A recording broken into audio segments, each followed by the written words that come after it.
Beyond the Stethoscope, see it on the Plain Speak Health YouTube channel or listen to the podcasts on Spotify and Apple Podcasts. Hello, everyone, and welcome back to Beyond the Stethoscope. I'm Arne Facklem, a nurse practitioner and fellow of hospital medicine with more than 3 decades in emergency medicine, critical care, and hospital medicine. Every episode, we pull back the curtain on healthcare, not just to explain what happens in hospitals, but to help you become a more informed patient, family member, and healthcare consumer. Today's topic is one that affects every single one of us: medical misinformation. Not because people are unintelligent, not because they don't care, but because there has never been a time in history when we have had so much information and so much difficulty knowing which information deserves our trust. Think about where most of us get health information today: a TikTok video, a Facebook post, a YouTube physician, an AI chatbot, a friend who says, "I saw this online."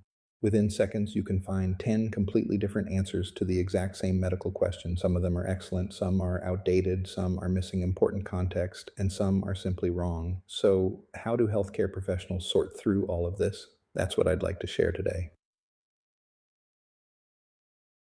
One thing surprises many people. When doctors, nurse practitioners, and physician assistants disagree, it usually isn't because one person cares more than another. It's because medicine is rarely black and white.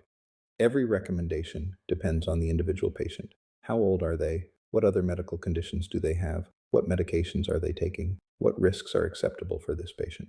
The answer that is right for one person may be completely wrong for someone else. That nuance often disappears on social media. Let's start with TikTok. There are some outstanding healthcare professionals creating educational videos.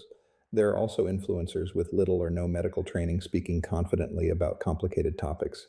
Confidence is easy to mistake for expertise. A 60-second video can make almost anything sound convincing. But medicine doesn't usually fit into 60 seconds. The details that don't make it into the video are often the details that matter most. Facebook presents a different challenge. Information spreads because people share what surprises them, scares them, or confirms what they already believe. That's human nature. Unfortunately, those same qualities also help misinformation spread faster than careful, balanced explanations. A dramatic story tends to travel farther than a nuanced one. Then there's YouTube. Some of the best medical education available is on YouTube. Some of the worst is there too. Production quality can fool us. Professional lighting, beautiful graphics, confident presentation. None of those things tell you whether the medical information is accurate. A polished video is not the same thing as good evidence.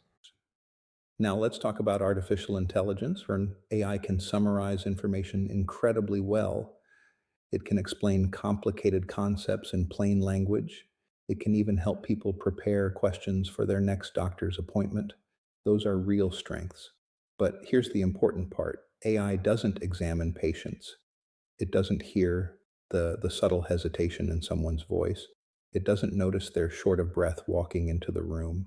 It doesn't feel an enlarged liver or hear a heart murmur through a stethoscope. And occasionally, it can present incorrect information with remarkable confidence. That's why AI should be viewed as a helpful educational tool, not a substitute for individualized medical care.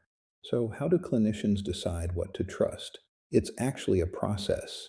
First, we ask where the information came from. Is it based on a scientific study? Is it a medical society guideline? Or is it one person's opinion? Second, we ask about the quality of the evidence. Was this one patient? 100 patients? 10,000? Can other researchers reproduce the findings? Third, we ask whether respected experts have reviewed the work before it was published. That process, called peer review, isn't perfect, but it helps catch many mistakes before new information reaches the public. Finally, and perhaps most importantly, we ask whether the evidence applies to the patient sitting in front of us. Research guides decisions. Patients determine decisions. Whenever you hear a medical claim online, I encourage you to pause and ask yourself 5 simple questions. Who is making this claim? What evidence are they using? Are they trying to educate me or sell me something? Does this sound too good to be true? And finally, would I feel comfortable discussing this with my healthcare provider? If a recommendation can't withstand an open conversation with your physician, nurse practitioner, or physician assistant, that's worth paying attention to. One of my favorite sayings in medicine is this: strong opinions should require strong evidence. The louder someone sounds, the more important it becomes to ask what evidence they're standing on. Healthcare isn't a courtroom where the most persuasive speaker wins. It's a science where new evidence constantly refines what we know. Good clinicians are comfortable saying, based on what we know today, because tomorrow we may know something better. That's not weakness. That's how medicine advances. As we wrap up, I'd like to leave you with one final thought. Curiosity is one of your greatest protections against misinformation. Don't stop asking questions. Don't stop learning. Just be thoughtful about where the answers come from.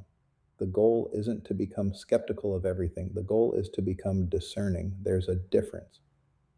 Thank you for spending a few minutes with me today. If you enjoyed this episode, I'd appreciate it if you'd subscribe, press the like button, leave a review, and share it with someone who enjoys learning how healthcare really works. Until next time, I'm Arn Facklum, and this has been Beyond the Stethoscope.